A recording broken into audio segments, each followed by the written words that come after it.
कर्ज में डूबना या किसी के ऊपर बहुत ज़्यादा कर्ज हो जाना एक ऐसा समस्या है जिसका निदान काफ़ी मुश्किल हो जाता है जब कोई व्यक्ति कर्ज में डूब जाता है तो उसे निकालना। और अक्सर ऐसे लोग विजिट करते हैं हमारे वहाँ। उसके आधार पर जो डाटा हमारे पास है उस डाटा को जान करके आदमी इस चीज़ से पहले से अपना उपाय करके बच सकता है और बाद में भी उपाय संभव। सर्वप्रथम हमारे लिए धन का लाभ इस स्थान से देखा जाता है कुंडली में, वो उस हाउस की गणना बहुत जरूरी है। लग्न कुंडली से आप परिचित हैं। लग्न कुंडली में प्रथम भाव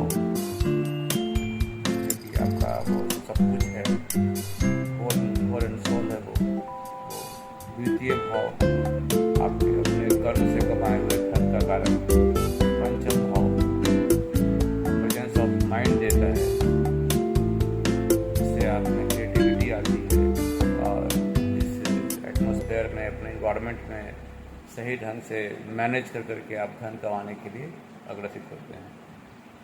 भाग्य स्थान, 9वां स्थान, किस्मत, कौन इसको नकार सकता है, तो यहाँ से भी धन का एक स्रोत होता है। कर्म स्थान, 10वां स्थान, अगर वहाँ से कर्म स्थान कमज़ोर है तो हमें कर्म करने की क्षमता हमारे में कम होगी। 11वें स्थान यानी कि 11वें भाव, 11वां भाव लाभ का ही भाव है जो धन का कारक भाव है। इस तरीके से 1, 2, 5, 9, 10, 11 इतना सारा भाव है कुंडली में जहाँ से कि हम आकलन कर सकते हैं कि धन कितना आएगा या नहीं आएगा, हमारे में कितना एक्सपेक्ट है अर्न करने का, प्रेजेंस ऑफ माइंड क्या है, फिफ्थ हाउस बताता है अर्न करने का। तो इन चीज़ों से हम समझ सकते हैं कि अर्निंग हमारा कैसा होगा, किस जरिया से आएगा, कैसे होगा। इसके विपरीत कुंडली में 2 भाव ऐसा है जो संचित धन को व्यय करने के लिए घर के रूप में जाना जाता है। 6ठा हाउस और 12वां हाउस, ये दोनों हाउस, 6ठा हाउस रोग शत्रु का है। ऑब्वियस है कि हमारे पास अगर शत्रु पैदा हो जाए, कोर्ट केस हो जाए, ज़मीन का विवाद पैदा हो जाए या इस तरह कोई विवाद पैदा हो जाए तो धन क्षय संभव है, और धन क्षय संभव है तो वही हम कर्ज में आते हैं। दूसरा, व्यय स्थान, एक्सपेंस। तो एक्सपेंस स्थान जहाँ से कि हम एक्सपेंस करते हैं किन्हीं चीज़ों को, तो कुल मिला के 2 तरह का विभाग कुंडली में देखा जाता है। अगर किसी के कुंडली में लगन, पंचम स्थान, 9th स्थान, 10th स्थान, 11 स्थान और दूसरा स्थान, ये भाव स्ट्रॉन्ग है, बहुत ही अच्छा है, इसका लॉर्ड बहुत सुखद स्थिति में है, तो व्यक्ति पे किसी तरह का कर्ज नहीं आएगा, और अगर आएगा भी तो उसको वो आसानी से छुटकारा उससे पा लेगा। इसके विपरीत अगर ऐसा है कि इन 5 भावों के अलावा जो 2 भाव है वो कुंडली में ज़्यादा बलिष्ठ है, या ऐसे मान लीजिए कि प्रथम भाव, पंचम भाव, द्वितीय भाव, 9वां भाव और 10वां भाव और 11वां भाव का लॉर्ड किसी तरीके से षष्ठेश से जुड़ गया हो, 5 में से कोई एक षष्ठेश से जुड़ करके द्वितीय भाव में बैठ गया हो, षष्ठेश से जुड़ करके 12वें भाव में बैठ गया, या 12वें भाव के लॉर्ड से जुड़ करके द्वितीय भाव में बैठ गया हो, या 6ठे भाव में बैठ गया हो। इस तरीके से ये जो 5 कीमती रत्न हैं हमारे पास, जिसके द्वारा धन अर्जित करने का साधन हमें आता है, वो कमज़ोर हो जाता है।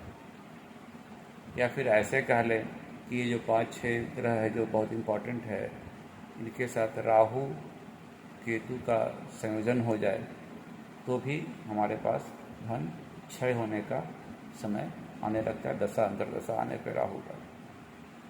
इस तरह से कुंडली में अगर लग्नेश, पंचमेश, द्वितीयेश, नवमेश, दशमेश और 11th हाउस का लॉर्ड सुदृढ़ है तो कोई चिंता का विषय नहीं है, ये मुक्त भी हो जाएगा कर्ज से। लेकिन अगर ये सुदृढ़ नहीं है, कहीं ना कहीं से दूषित है राहु केतु के द्वारा या 6th लॉर्ड के द्वारा या 12वें लॉर्ड के द्वारा, तो एक्सपेंस बहुत ज़्यादा होगा और व्यक्ति उस हालत में बहुत ज़्यादा कर्ज में डूब जाता है।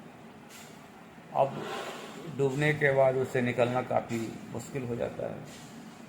तो इसका निदान हम लोग समय रहते पहले भी कर सकते हैं।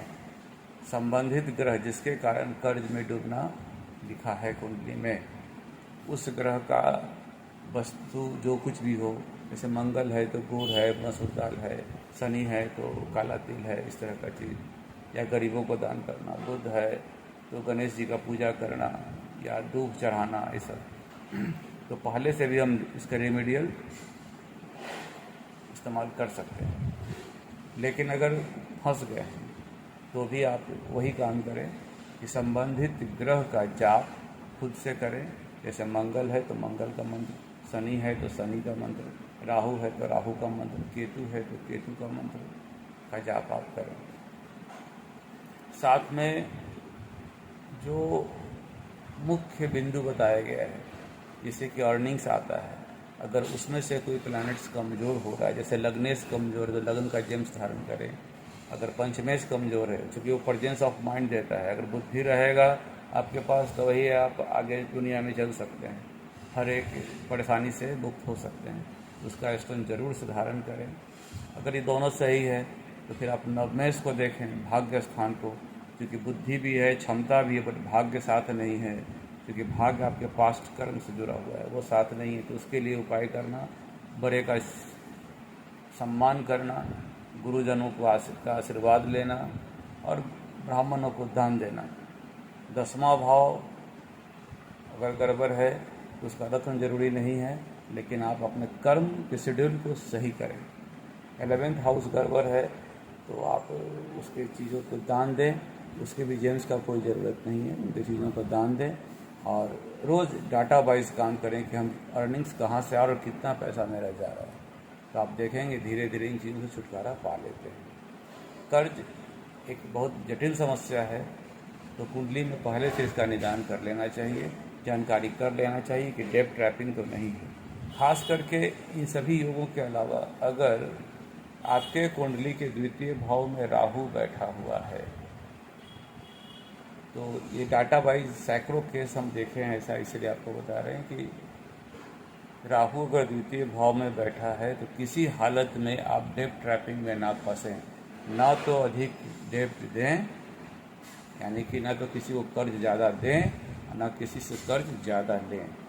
तो उम्मीद करते हैं कि इससे आपको बहुत बेनिफिट होगा और अपने जीवन में इसको ढाल सकेंगे।